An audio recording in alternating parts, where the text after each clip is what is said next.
Muy bien, pues muy buenas tardes. Vamos a hacer una oración para poder comenzar el día de hoy. Bendito Dios y amado Padre Celestial, te damos muchas gracias, Señor, porque tú nos permites estar reunidos nuevamente. Gracias porque tú nos permites, pues, estar también iniciar este año nuevo, empezar el año 2026. Gracias por todas tus misericordias, por todos tus cuidados, Señor, por todo lo que tú nos has dado, pues, en todo el transcurso de nuestra vida. Gracias porque tú nos permites llegar hasta este momento. Sabemos que es por tu misericordia, te pedimos para que tú nos ayudes también, pues a servirte con todo nuestro corazón, Señor. Tú quieres realmente que nosotros estemos buscándote. Te pedimos para que tú lo hagas, Señor, y para que tú muevas nuestro corazón, para que pueda servirte. Te pedimos para que el día de hoy nos des libertad, Señor, de escuchar tu palabra, sobre todo que cada una de las enseñanzas que tú nos muestres, que sean parte de nuestra vida, Señor, y que tú nos ayudes a entregarte nuestra vida y nuestro corazón. Te pedimos por todos aquellos lugares donde se predica tu palabra el día de hoy.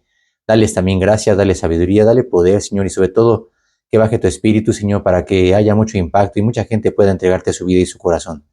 Te pedimos, Señor, todo esto y te lo agradecemos en el nombre bendito de tu Hijo Jesús. Amén. Muy bien.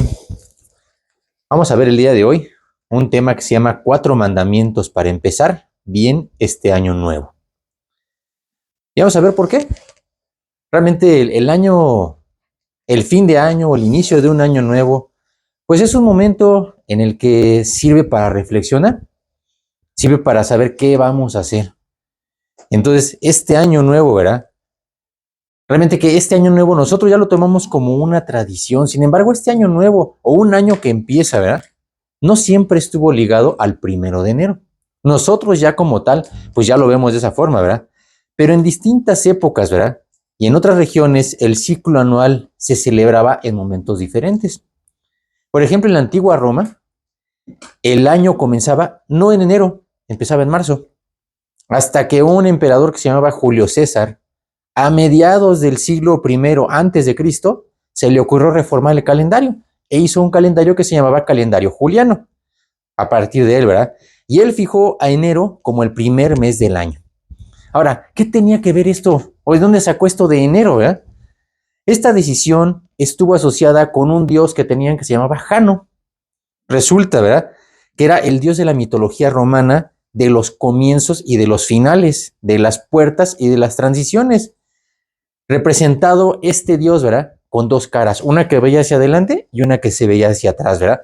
Hacia atrás veía el pasado y hacia adelante el futuro. Así lo veían ellos. El famoso dios Jano, ¿verdad? Luego, más adelante, en el año 1582, se sustituyó ese calendario juliano por otro que se llamó gregoriano. Y también, ¿verdad?, por un emperador que era Gregorio, que surgió por la necesidad de corregir los desfases acumulados en el cálculo del tiempo, con el fin de mantener la correspondencia entre el calendario y las estaciones del año. Entonces, ahora con la llegada de este año, ¿verdad?, 2026, resulta que este año se cumplen 444 años de que se estableció oficialmente el calendario gregoriano y que hoy está vigente en gran parte del mundo. Ahora, el año nuevo en el mundo. Es muy chistoso el año nuevo. ¿Ustedes sabían en dónde es el lugar en donde se recibe el año nuevo, verdad? El primer lugar donde se recibe el año nuevo. Como ustedes saben, todo el globo terráqueo, ¿verdad?, está dividido en algo que se llama usos horarios. Es decir, que cada una de las, se llaman franjas, ¿verdad?, tienen una hora y así van avanzando, ¿verdad? Y unas tienen más, otras tienen menos. Resulta que el primer lugar es uno que tiene una franja, ¿verdad?, que está en el Pacífico. Y esa franja resulta que no es una franja, pues, estándar, ¿verdad? Resulta que es una franja que le pusieron así, un pedazo se hace así, y luego se regresa y luego continúa. Muy chistoso, ¿verdad? Resulta que este pedacito que se hizo así, ¿verdad?, lo tuvieron que poner así para incluir a una isla que se llama Kiribati, con K. Así, por eso, para que alcanzara a poner, porque resulta que esa isla tenía o tiene relaciones con los países cercanos allá a Oceanía y pues tenía que estar en el mismo día. Y resulta que ahí, en esta isla, ¿verdad?, tienen 14 horas más adelante de lo que le llaman el meridiano de Greenwich, que es en donde parten todas las horas. Es decir, que tiene 14 horas adelante, ¿verdad? Y resulta que abajito de esa isla, ¿quién creen que está? las Islas Samoa. Las Islas Samoa es el último lugar en donde se recibe el Año Nuevo. Si ven en el mapa, ¿verdad? Aquí está Kiribati y las Islas Samoa están aquí abajito. Con una de separación solamente de 2,000 kilómetros. ¿Saben cuántos son 2,000 kilómetros? No, dijo, no parece tanto. Resulta que Kiribati y la isla Samoa están separados por algo que se llama la línea del tiempo, la línea internacional de cambio de fecha. Y lo separan no 2,000 kilómetros, lo separan 24 horas. Es decir, tienen un día de distancia. Cuando la distancia es bien chiquita. Por eso, precisamente por ese cambio que hicieron allí, para agarrar a Kiribati, pero no agarraron a Samoa Americana. Es algo muy chistoso, ¿verdad? Realmente cosas. Y mientras que Kiribati celebra el 1 de enero, pues las Islas Samoa lo celebran hasta el día siguiente. Cuando en realidad hay, les digo, 2,000 kilómetros. ¿Saben cuál es una distancia de 2,000 kilómetros? Es lo que hay entre Mexicali y Puebla. Es lo que tenemos nosotros, 2,300 kilómetros. No parece tanto, ¿verdad? Nosotros no nos tardamos 24 horas en llegar de Mexicali hasta Puebla. En un avión, en 2 horas ya estás ahí. Pero bueno, son cosas chistosas que pasan en el mundo, ¿no? A final de cuentas, ¿verdad? Cada año nuevo, la gente se desea que el próximo año, digo, lo hemos oído mucho, ¿verdad? Que este próximo año nuevo esté lleno de salud y que sea de prosperidad. Sin embargo, la realidad, ¿verdad? Es que hay muchos hogares en los que no hay prosperidad, no hay salud. Al contrario, ¿verdad? Inclusive hay mesas y lugares que ahora están vacíos, de personas que hoy ya no están. Entonces, hay muchas cosas que suceden en un año, ¿verdad? El fin de año nuevo, el fin de un año, ¿verdad? Y el comienzo de otro, en términos generales, ¿verdad? Se celebra en un ambiente de emociones, de buenos deseos y también de muchas supersticiones. Alrededor de todo el mundo, hay diferentes tradiciones. Las famosas supersticiones, ¿verdad? Una de ellas, que normalmente es la que más nos suena, ¿verdad? Comer 12 uvas a medianoche. Una por cada campanada, pidiendo un deseo para cada mes del año nuevo. Y la gente así lo hace, ¿verdad? Tan es así que los comerciantes, pues incrementan el precio de las uvas, pues en esa época. Todo es negocio, ¿verdad? Al final de cuentas, todo es negocio, ¿verdad? Unos usan ropa interior de un color específico. Dicen que la roja es para el amor y la amarilla para el dinero. Y así sucesivamente, ¿verdad? Y pues también la ropa roja, la ropa amarilla interior, pues suben de precio, ¿verdad? Como les digo nuevamente, todo es comercialización. Otras personas, ¿qué hacen? Barren su casa desde adentro hacia afuera para sacar las malas vibras, para que no les quede nada, ¿verdad? Otros, ¿qué hacen? Dan la vuelta a la manzana cargando una maleta para que en este año que empieza haya muchos viajes. Otra gente pone dinero en su zapato o en una copa para atraer la fortuna económica.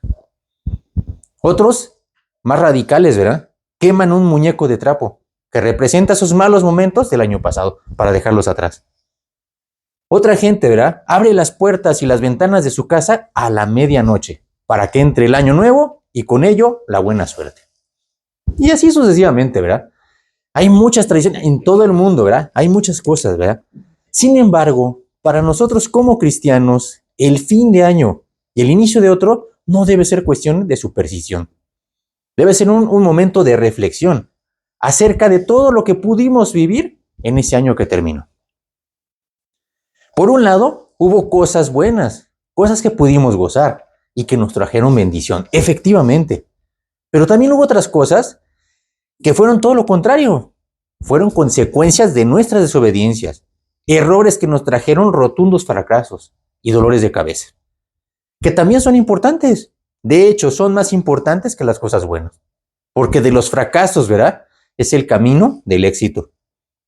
Eso debe servirnos como lecciones aprendidas para reflexionar qué hicimos mal en ese año, ¿verdad? Y corregir el rumbo. Para eso nos debe servir, para enfocarnos hacia nuestro verdadero objetivo. Es un momento de reconocer la poderosa mano de Dios, para darle muchas gracias a Dios por todo lo que permitió en nuestra vida. Absolutamente por todo, ¿verdad? Todo lo que pasó. Pasaron cosas agradables, pero también cosas no muy agradables. Sin embargo, sabemos que todo, absolutamente todo lo que pasó, fue permitido por Dios. Hay mucha gente que no entiende, ¿verdad? ¿Por qué pasan las cosas? Sin embargo, lo que tenemos que hacer es darle gracias a Dios porque lo entendamos o no, Dios lo permitió. Y Dios le permite con un propósito y sobre todo con algo muy importante, con un límite que solamente Dios controla. Dios no permita que nunca nos rebase. En su infinita misericordia, ¿verdad? No permite que llegue el punto en el que nos destruye. Como dice 1 Corintios 10:13, no os ha sobrevenido ninguna tentación que no sea humana, pero fiel es Dios. ¿Cómo me gusta a mí esa palabra? Fiel es Dios. ¿Qué pasaría si Dios no fuera fiel? Los problemas nos aplastarían. Dice, pero fiel es Dios que no os dejará ser tentados más allá de lo que podéis resistir, sino que dará juntamente con la tentación la salida para que podáis soportar. Qué maravilloso es Dios. Dios ha sido fiel no ayer, no antier, no el año pasado, todo el tiempo que nos ha guardado, e incluso cuando nosotros ni siquiera conocíamos de Dios. Qué hermoso es Dios, ¿verdad? Esa es la fidelidad de Dios. Como cristianos, este año que empieza, nuestro objetivo debe ser servir a Dios. Ese debe ser nuestro objetivo. Es a donde vamos a enfocar todos nuestros recursos y todo nuestro esfuerzo. Es cierto, ¿verdad? Que Dios quiere que trabajemos en su obra, pero no nada más mediocremente. Dios quiere que trabajemos y trabajemos bien. Es decir, como un obrero que no tiene, como dice en Timoteo, ¿verdad? Que no tiene de qué avergonzarse. Y dice que eso que no tiene de qué avergonzarse, ¿verdad? Porque sencillamente, ¿qué es lo que hace un obrero que no se avergüenza? Como dice Lucas 17, hace lo que tiene que hacer, nada más. Como dice Timoteo, que usa bien. Ese usar bien me gusta mucho, es la palabra en griego orsotomeo, que significa trazar bien, exponer bien la Biblia. ¿Sabían que hoy tantos problemas y tantas religiones son porque no trazan bien la Biblia? Empiezan de la Biblia y agarran un pedacito de la Biblia, pero nada que ver con la Biblia, porque no saben trazar. El otro día, ¿verdad? Estábamos hablando de eso, ¿verdad? Tanta gente tiene tantos errores. ¿Y es por qué? Porque no saben trazar la Biblia. No la conocen. Por eso la pregunta importante, ¿verdad? Que Dios tiene para ti el día de hoy es, ¿qué vas a hacer este año 2026 que empieza? ¿Cuáles son tus objetivos? ¿Cuáles son tus metas? ¿Qué es lo que piensas hacer, verdad? Hay muchos buenos propósitos, pero Dios no quiere propósitos. Dios quiere objetivos, es decir, metas alcanzables. Vamos a nuestro pasaje, vamos a Génesis, capítulo 35 y versículo 1. Vamos a ver realmente lo que involucra esto, ¿verdad? Vamos a ver realmente qué es lo que Dios quiere para nosotros este año que empieza. Vamos a Génesis, capítulo 35 y el versículo 1. Vamos a hablar un tema acerca de Jacob. Otro de los pasajes acerca de Jacob. ¿Qué dice 35:1? Dijo Dios a Jacob, levántate y sube a Betel y quédate allí. Y haz allí un altar al Dios que te apareció cuando huías de tu hermano Esaú. Dijo Dios. Aquí como dice, ¿verdad? Si tú quieres servir a Dios, entonces, ¿qué es lo primero que tienes que hacer? Oír lo que Dios te dice. Hay muchos cristianos que no oyen lo que Dios les dice. Tienen su oído cerrado. Por eso aquí lo primero que hizo, ¿verdad? Dice, dijo Dios. Eso es lo más importante. No es una idea, ¿verdad? No es la recomendación de un amigo o de un conocido. Es la voz de Dios que conoce nuestros corazones. Dios conoce nuestros pensamientos. Y cuando Dios habla, hay que poner mucha atención. En el caso, por ejemplo, del pueblo de Israel, ¿verdad? En Éxodo, dice que en alguna ocasión se acercó Dios a hablar con el pueblo y les iba a dar los mandamientos. Sin embargo, no era, pues nada más ahí un susurro ligero, ¿verdad? ¿Cómo hablaba Dios? Vamos a ver Éxodo 20 y vamos a ver los versículos 18 y 19 para ver qué pasa cuando Dios habla. Todo el pueblo observaba el estruendo y los relámpagos y el sonido de la bocina y el monte que humeaba, y viéndolo el pueblo temblaron y se pusieron de lejos.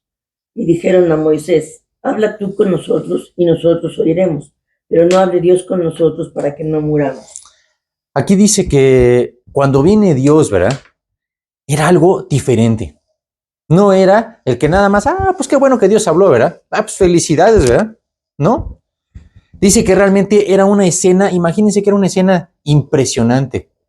Dice que los llamó a un monte y en ese momento el monte, dice, humeaba, la tierra temblaba y el sonido de la bocina aumentaba, al punto de hacerse un ruido insoportable y ensordecedor. Hoy, por ejemplo, ¿verdad? Cuando nosotros oímos un trueno, ¿verdad? Que suena muy imponente, ¿verdad? La gente tiembla. Imagínense que el monte humeaba, ¿verdad? Que la tierra temblaba a su voz. Imagínense realmente la voz de Dios, ¿verdad? Vamos ahí mismo, ¿verdad? En Éxodo, pero vamos al capítulo 19, el versículo 16. Y dice algo bien interesante, algo que siempre hemos pasado por alto. 19:16. Aconteció que al tercer día, cuando vino la mañana, vinieron truenos y relámpagos y espesa nube sobre el monte y sonido de bocina muy fuerte, y se estremeció todo el pueblo que estaba en el campamento. Qué interesante. Dice que al tercer día, cuando vino la mañana, vinieron truenos y relámpagos y espesa nube sobre el monte. Era todo un espectáculo lo que estaban viendo ahí, ¿verdad? Dice, y había sonido ¿de qué? De una bocina muy fuerte. Y se estremeció todo el pueblo. Ahora, ahí mismo en Éxodo 19, el versículo 19, porque no solamente termina ahí, ¿verdad? El sonido de la bocina iba aumentando en extremo. Moisés hablaba y Dios le respondía con voz tronante. Qué impresionante debe decir eso. Imagínense, ¿verdad? Moisés decía algo, ¿verdad? Y Dios le respondía con voz tronante. Ahora dice aquí que el sonido de la bocina iba aumentando en extremo. Ahora, ¿cuál bocina? ¿Te has puesto a pensar en qué bocina habla? ¿Será que hablaba de una potente bocina Sony, ¿verdad? O Harman Kardon de 2000 watts. ¿De qué bocina hablaba? Sí, desde luego que era su voz. Aquí la palabra bocina, ¿verdad? No es los baffles, estos gigantes que conocemos para las fiestas, ¿verdad? La bocina en hebreo es el shofar. Ustedes saben lo que es el shofar, ¿no? El shofar es un cuerno de carnero que ocupan en el pueblo de Israel para emitir un sonido. Pero emite un sonido como el sonido de una trompeta. Las trompetas no emiten un sonido suave y delicado, ¿verdad? Es un sonido fuerte y es un sonido estruendoso. Imagínense que así sonaba la voz de Dios, ¿verdad? ¿Qué pasaba? Que cuando el pueblo estaba oyendo la voz de Dios, ¿verdad? Dice aquí que no había nadie que estuviera cabeceando. Tampoco había dormilados, ni le estaban dando la espalda. No había nadie indiferente a la voz de Dios. Dice que todo el pueblo tembló y se apartó y se puso de lejos. Le dijeron a Moisés, ¿sabes qué? Pues mejor ve tú y que te hable a ti Jehová, ¿verdad? Y dice, y todo lo que a ti te diga, nos lo dices y nosotros obedecemos. Una de las cosas a las que quiero llegar, ¿verdad? Es que cuando Dios habla hay que estar atentos a su voz. Aquí lo primero que Dios le dice a Jacob, ¿verdad? ¿Cuál es el primer mandamiento? En Génesis 35:1, lo primero que Dios le dijo a Jacob es, levántate. Dios no quiere que estemos adormilados y en descanso. Dios quiere que estemos activos en su obra. Una de las características que Dios tiene, ¿verdad? Es que Él es santo. Por lo tanto, no tolera el pecado en su presencia. Por lo mismo, ¿verdad? Cuando ve que uno de sus hijos cae en pecado, ¿qué hace Dios? Viene inmediatamente con esta exhortación, ¿verdad? No viene a consolarlo, no viene a apapacharlo, viene a exhortarlo y viene a levantarlo para que no siga en el suelo. Por eso te dice, levántate. Dios no va a consentirnos cuando hemos caído. Es cierto que nos perdona. Sin embargo, no va a permitir que sigamos tirados en el suelo. Vamos a Juan 8. Es un pasaje que a mí me gusta bastante, ¿verdad? Acerca de Jesús, precisamente, ¿verdad? Cuando se le presenta una persona, pues que había cometido pecados. Ahora yo pregunto, ¿y quién no comete pecados, verdad? Resulta que los pecadores estaban condenados pecadores. Pero ¿cómo es Dios, verdad? ¿Cómo es Jesús en ese momento, verdad? Juan capítulo 8, vamos a ver versículos 10 y 11, nada más, ¿verdad? Enderezándose Jesús y no viendo a nadie sino a la mujer, le dijo, mujer, ¿a dónde están los que te acusaban? ¿Ninguno te condenó? Ella dijo, ninguno, Señor. Entonces Jesús le dijo, ni yo te condeno, vete y no peques más. Qué hermosas palabras de Jesús. Realmente así es con Dios con nosotros, ¿verdad? Ahora, en este momento, la gente quería condenar y juzgar a esa señora, a una mujer que habían encontrado en el momento del adulterio mismo, ¿verdad? Y la ley decía que la tenían que apedrear. Y entonces insiste y insiste sobre Jesús. Oye, tienes que condenarla. Ellos estaban esperando nada más la aprobación de Jesús para írsela encima y para acabársela. Sin embargo, ¿verdad? Dice que Jesús le dijo, el que esté libre de pecado, tire la primera piedra. Y si poco a poco se fueron yendo. No les quedó ninguno, ¿verdad? Y cuando Jesús se levanta y no ve a nadie, Jesús le hace una pregunta bien interesante. Dice, ¿dónde están los que te acusaban? ¿Ninguno te condenó? Dice, ninguno, Señor. Jesús le dijo, ni yo te condeno. Vete y no peques más. Esa es la parte más importante. No solamente es eso, ¿verdad? Pues ahí síguele, ¿verdad? Ya pórtate bien, ¿verdad? Vete y no peques más. Eso es lo que tenemos que hacer. A lo que voy, ¿verdad? Lo que dice Dios hoy es que ya es hora de dejar tu vida de pecado. Esos vicios ocultos a los hombres, sí. Pero aquello que sabe, ¿verdad? Que Dios sabe que mantienes en lo más oculto de tu corazón. Dios sí alcanza a ver eso. Dice Proverbios 28:13, el que encubre sus pecados no prosperará, mas el que los confiesa y se aparta alcanzará misericordia. Vamos a ver en segundo lugar, ¿verdad? El segundo mandamiento que Dios le da aquí a Jacob, una vez que le dice levántate, después que le dice sube a Betel. ¿Qué es eso de sube a Betel? Si a mí me dicen sube a Betel, pues a lo mejor hubiera sido X, ¿verdad? O sea, pues sí, pues voy a un lugar, ¿verdad? Resulta que cuando Dios le dice a Jacob, ve a Betel, Jacob entendió perfectamente el mensaje que Dios quería decir. ¿Qué significaba esto, verdad? Betel no era un lugar cualquiera para Jacob. Resulta que para Jacob era un lugar muy particular. Que todo empieza en el capítulo 28. Resulta, ¿verdad? En el 27, ¿verdad? Jacob le roba la bendición de la primogenitura a su hermano. Y entonces, ¿verdad? Tiene que huir de su casa. Y cuando va huyendo de su lugar, ¿verdad? Vamos a Génesis 28, ¿verdad? El versículo 11. Vamos a ver, pues hay un lugar X, ¿verdad? Él iba huyendo. En Génesis 28 y el versículo 11. Y llegó a un cierto lugar y durmió allí, porque ya el sol se había puesto, y tomó de las piedras de aquel paraje y puso a su cabecera y se acostó en aquel lugar. Se acostó en aquel lugar. Jacob, ¿qué estaba haciendo? Pues estaba saliendo de su casa, estaba huyendo. Y entonces dice, pues agarra y pues se duerme en el primer lugar a donde caiga, ¿verdad? Resulta, ¿verdad? Que en ese lugar, ¿verdad? Fue donde Jacob empezó su trayectoria y su huida de su casa. Por lo que había hecho, por lo que había robado una bendición, ¿verdad? Había hecho las cosas que Dios le había dicho, pero en la mala forma. No como Dios quería que se hicieran. Vamos a ver qué pasa, ¿verdad? Después de esto, ¿qué pasa? Jacob ahí se acuesta en un lugar y pone unas piedras, ¿verdad? Y ahí se acuesta. Bueno, ¿qué lugar, verdad? Yo no hubiera puesto unas piedras para acostarme, pero bueno, en fin, él así lo hizo. El versículo 12, ¿verdad? Dice, y soñó. Y aquí una escalera que estaba apoyada en tierra y su extremo tocaba en el cielo. Y aquí ángeles de Dios que subían y descendían por ella. Impresionante, ¿no? En ese sueño, dice la escalera llegaba desde la tierra hasta el cielo y veía que ángeles empezaban a subir y bajar. Eso le llamó la atención, pero veamos qué dice el 13. Y aquí Jehová estaba en lo alto de ella. Hasta arriba de la escalera estaba Jehová. Ahora, ¿cómo supo él que era Jehová? El cual dijo, ¿verdad? Yo soy Jehová, el Dios de Abraham tu padre y el Dios de Isaac. La tierra en que estás acostado te la daré a ti y a tu descendencia. Versículo 14, será tu descendencia como el polvo de la tierra y te extenderás al occidente, al oriente, al norte y al sur.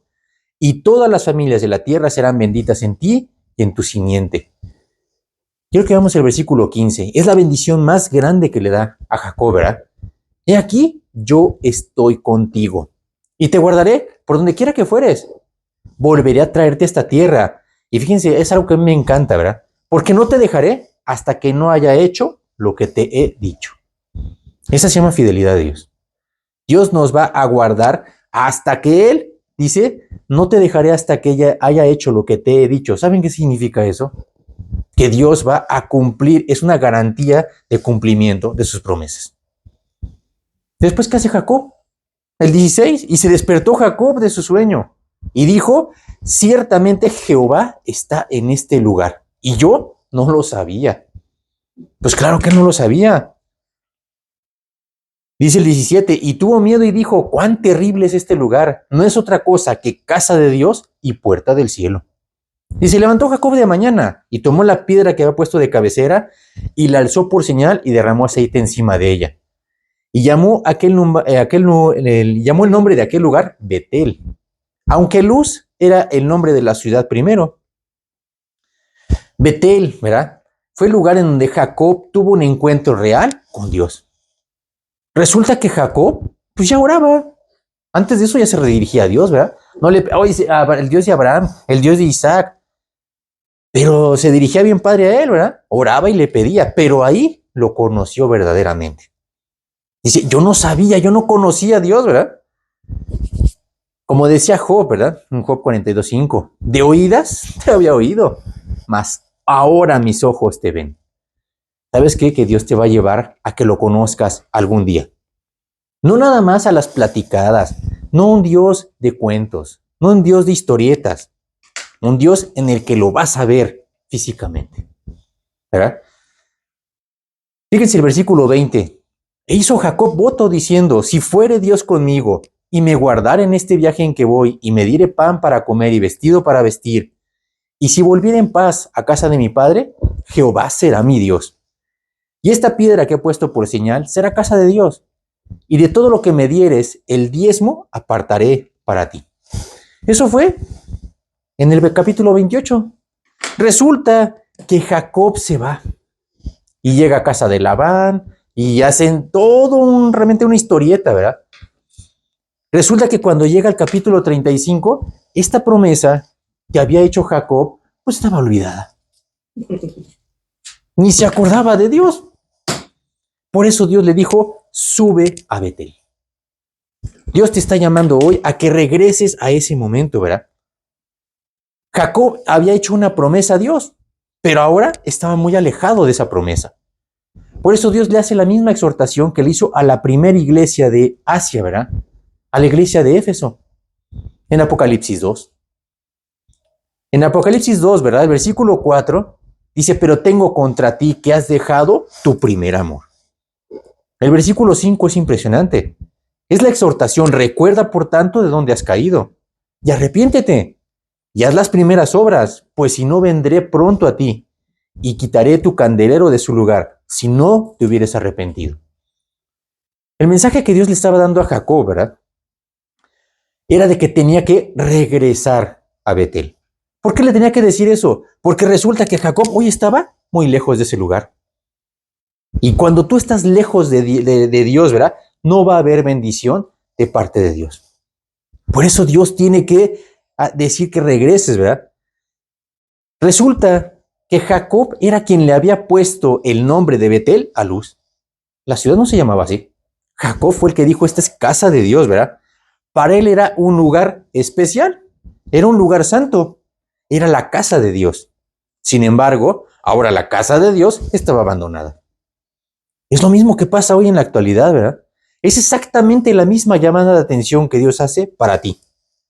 Dios está llamando para que regreses a la casa de Dios. En tercer lugar, ¿verdad? El tercer mandamiento que vemos aquí, ¿verdad? Fíjense que no solamente Dios le dijo, sube a Betel, levántate, sube a Betel. Le dice algo bien importante, ¿verdad? Quédate allí. ¿Saben qué significa quédate allí? Permanencia. Eso habla de tenacidad. Eso habla de carácter para hacer las cosas. Es bien fácil, ¿verdad? Estar 5 minutitos, ¿verdad? Un ratito el domingo, con las manitas juntas, ¿verdad? Y poner cara de santo en la iglesia. Sin embargo, eso no son más que apariencias. A Dios no le interesa eso. Aquí el mandamiento de Dios es muy claro. Quédate allí. Y si Dios nos dice que permanezcamos, es porque efectivamente estamos muy alejados de Él. Estamos apartados de Él. Aunque nosotros digamos lo que digamos. Aunque parezcamos muy santos, aunque digamos, aunque tengamos, seamos miembros de la iglesia X, ¿verdad? Porque Dios no ve los títulos, Dios no ve los reconocimientos, ni las apariencias. Dios ve lo más profundo de nuestro corazón. Y por eso Dios quiere que regresemos. Hoy hay muchos cristianos que solo van de visita al trono de la gracia, pero no entran. Son los que ven la santidad, pero solo de lejos. Dice en Hebreos 4:16, acerquémonos, pues, confiadamente al trono de la gracia. Ese acerquémonos, ¿verdad? Esa palabra tan importante, acerquémonos, en griego es proserchomai. ¿Y sabes qué significa? Significa presentarte. No es asomarte. No es solo acercarte, ¿verdad? Porque son dos cosas diferentes.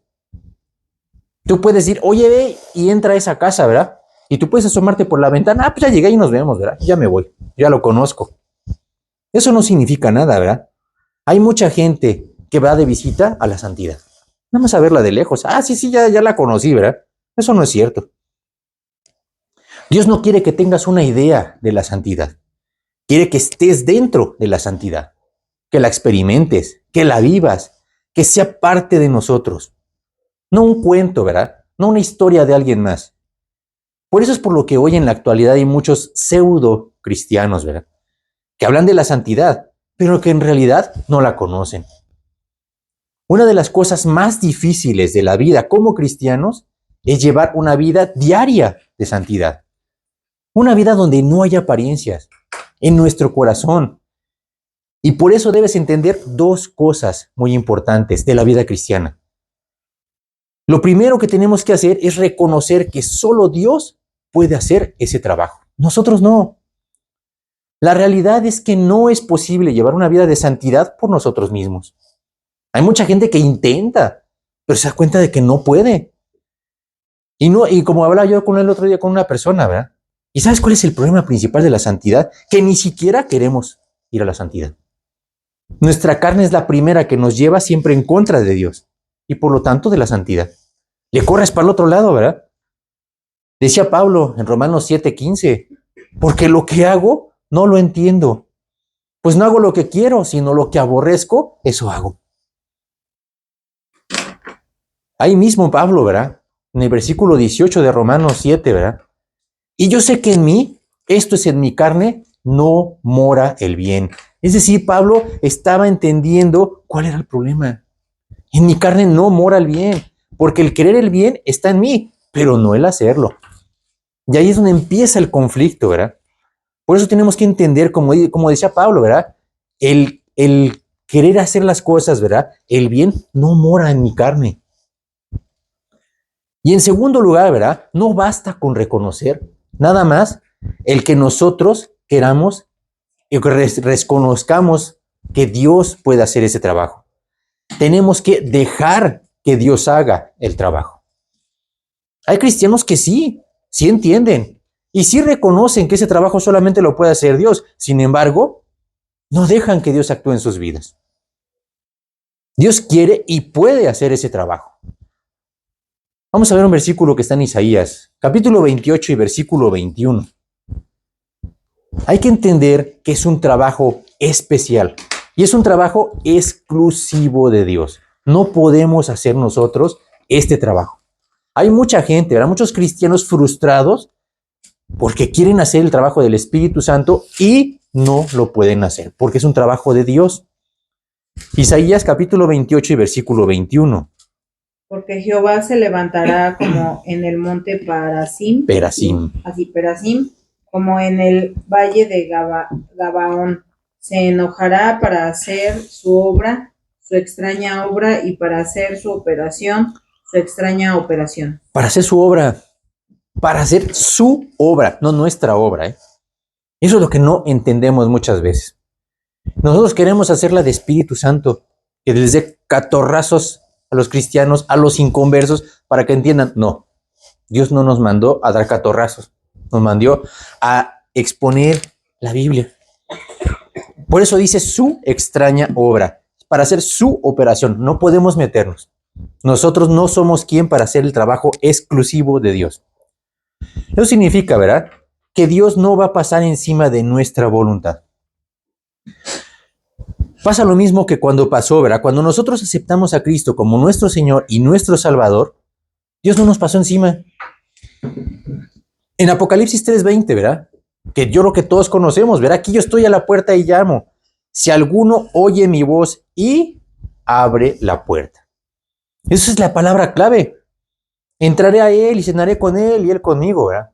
Pero la gente tiene que abrir la puerta. Esa es la parte importante en la que nosotros tenemos que dejar que Dios haga las cosas. Si nosotros no le abrimos las puertas, si no queremos que Dios haga las cosas, Dios no las va a hacer. Dios no nos va a pasar encima. Y por eso es por lo que hay gente que lleva 5, 10, 20, 30, 40 años en las mismas. Y pueden pasar todo el tiempo que queramos, ¿verdad? Dios tiene toda la eternidad para esperarnos. Dios tiene toda la paciencia del mundo. Nosotros no tenemos ni la paciencia ni el tiempo. Por eso Dios quiere que hagamos a hoy, ¿verdad? En ese momento, que nosotros dejemos que haga su trabajo. Vamos a ver en cuarto lugar, ¿verdad? En este mismo pasaje, ¿verdad? Dios le dijo a Jacob, haz allí un altar a Dios, que te apareció cuando huías de tu hermano Esaú. Ahora, resulta que Jacob, cuando iba huyendo de su hermano, pues ungió una piedra. Y dijo, este va a ser mi altar y aquí te voy a servir y bla, bla, bla, bla. Una serie de promesas, nada más. Como han pasado en los años nuevos, ¿verdad? Tú prometes 1000 cosas y de esas 1000 cosas, las mismas 1000 cosas son las que traes arrastrando del 2024 y de 2023 y de 2022 y sucesivamente, ¿verdad? Son promesas que siguen ahí por años y por años. Por eso, ¿verdad? Como le dijo Dios, haz allí un altar a Dios que te apareció. ¿Eso qué significa, verdad? Que tenía que estar en la presencia de Dios, haciendo lo que Dios le había dicho que hiciera. Resulta, ¿verdad?, que estar en la presencia de Dios es el tiempo mejor invertido de tu vida. No es el peor. Hay mucha gente que le urge ya por ir nada más a orar a lo que va y vámonos, y salen corriendo otras cosas, ¿no? Ir a la presencia de Dios no es perder el tiempo.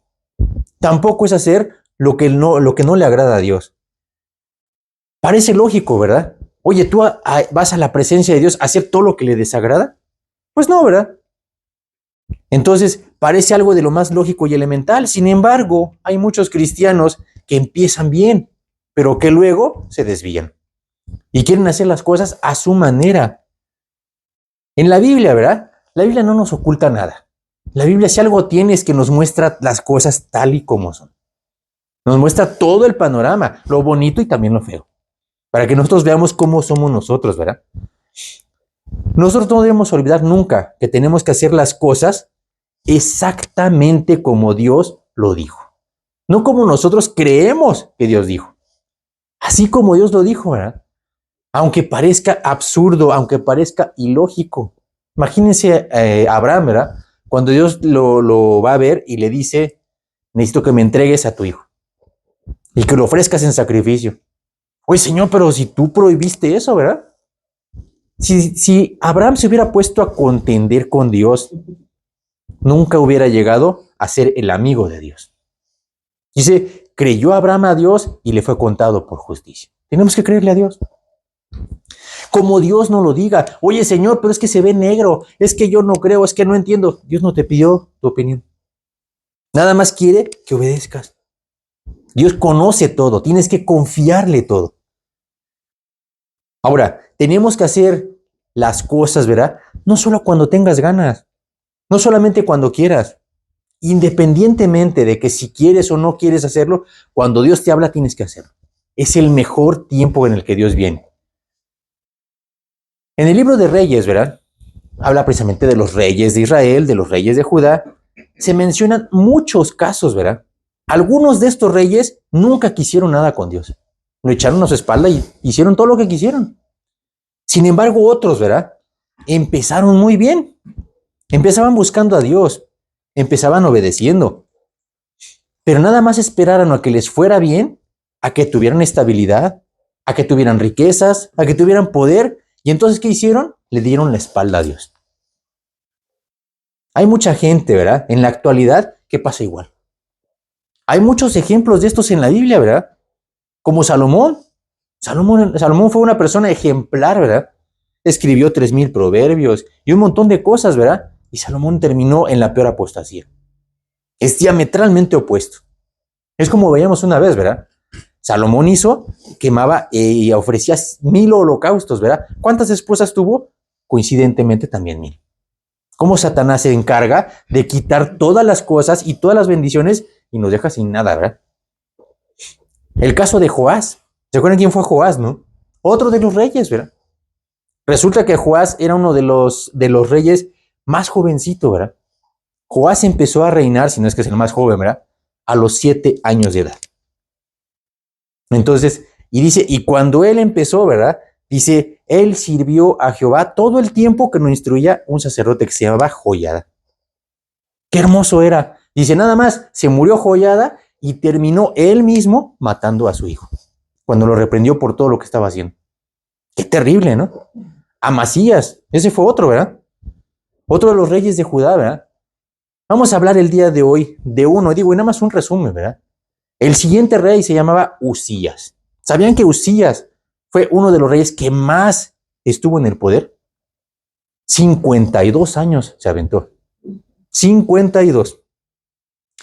No importa, vamos a Segunda de Crónicas, capítulo 26. Vamos a entrar realmente en algo importante, que es lo que le pasa a los cristianos de la actualidad. Que pasa lo mismo, ¿verdad? Pasa un año, pasa el otro, ¿y qué van pasando? Pues se van apartando. Segunda de Crónicas 26, el versículo 3. De 16 años era Uzías cuando comenzó a reinar, y 52 años reinó en Jerusalén. El nombre de su madre fue Jecolías de Jerusalén. De 16 años era Uzías, era un muchacho. ¿Te imaginas tú un gobernador que tiene 16 años? ¿Has visto un muchachito de 16 años reinando? Y reinó 52 años. El nombre de su madre fue Jecolías de Jerusalén. Y el versículo 4 es bien importante. E hizo lo recto ante los ojos de Jehová, conforme a todas las cosas que había hecho Amasías, su padre. Qué hermoso, ¿verdad?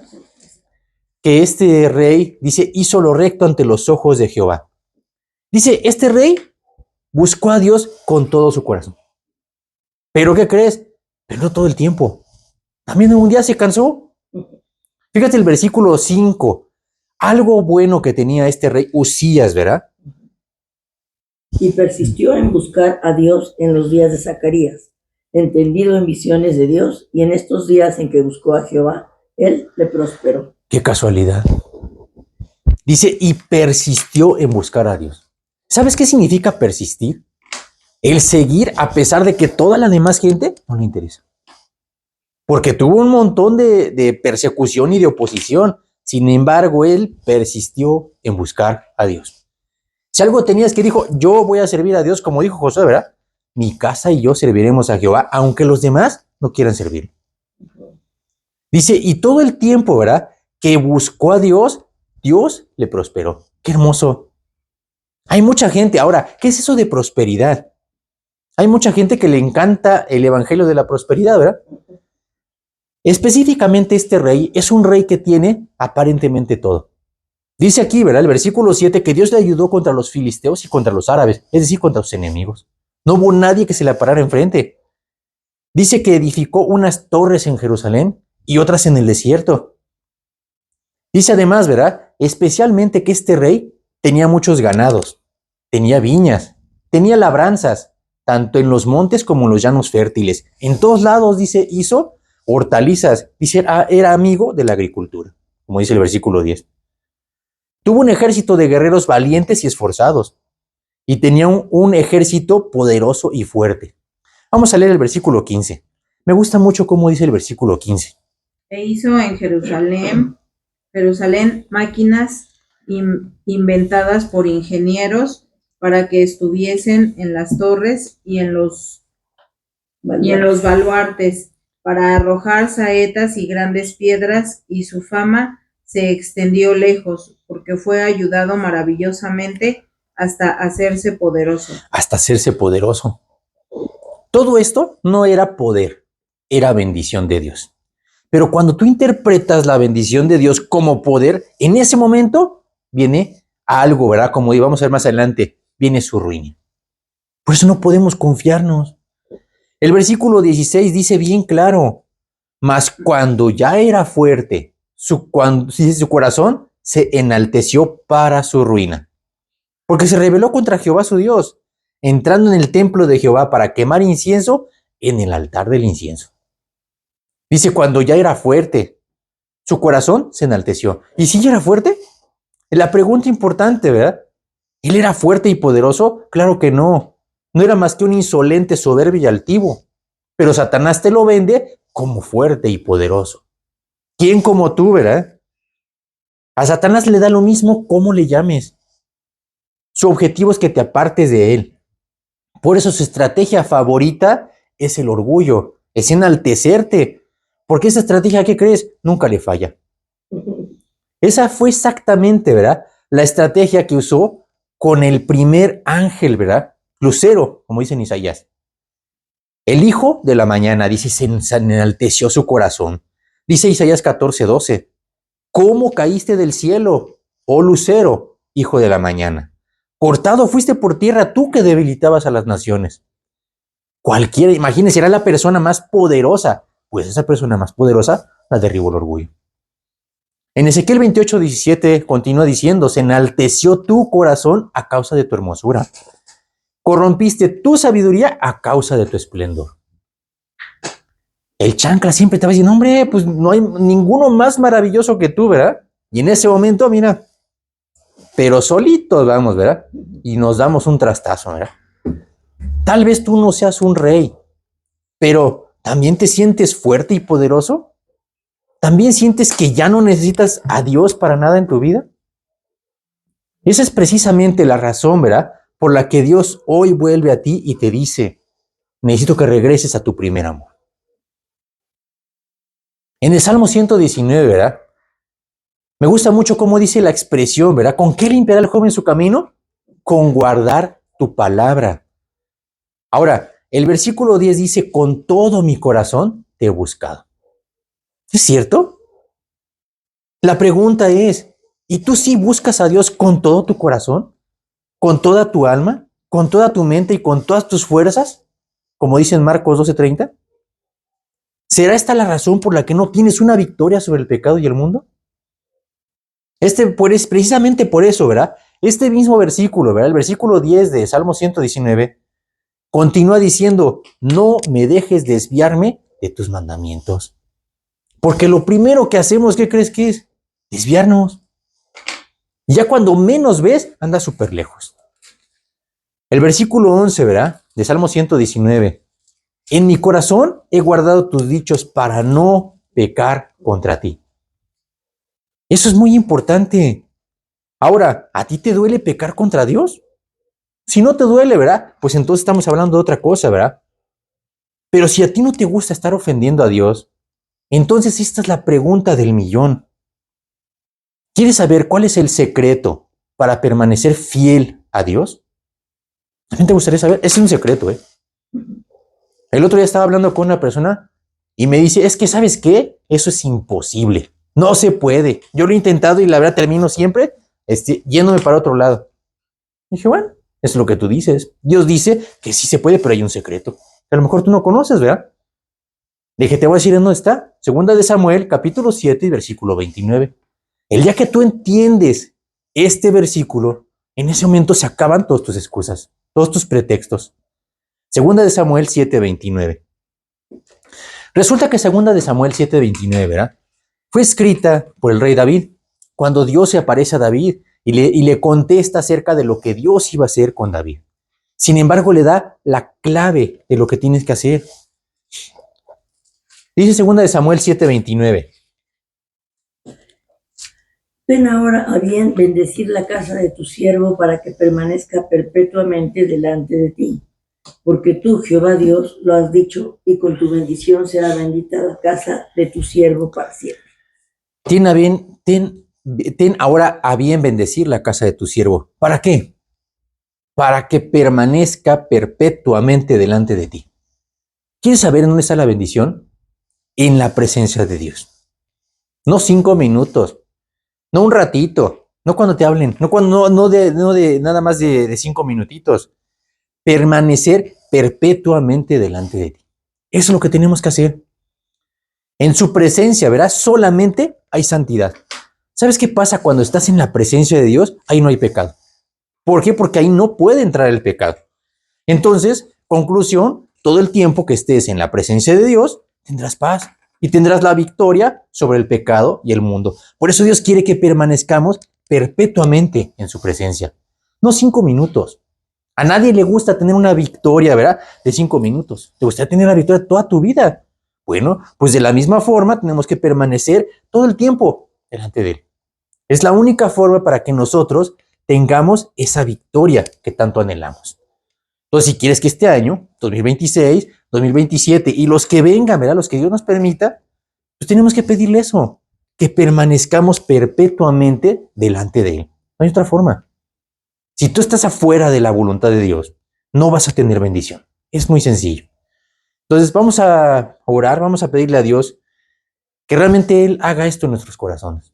Que realmente nosotros queramos permanecer en su presencia, que nos duela el pecar. El estar siempre, ¿verdad? Buscando hacer su voluntad. Vamos a hacer una oración.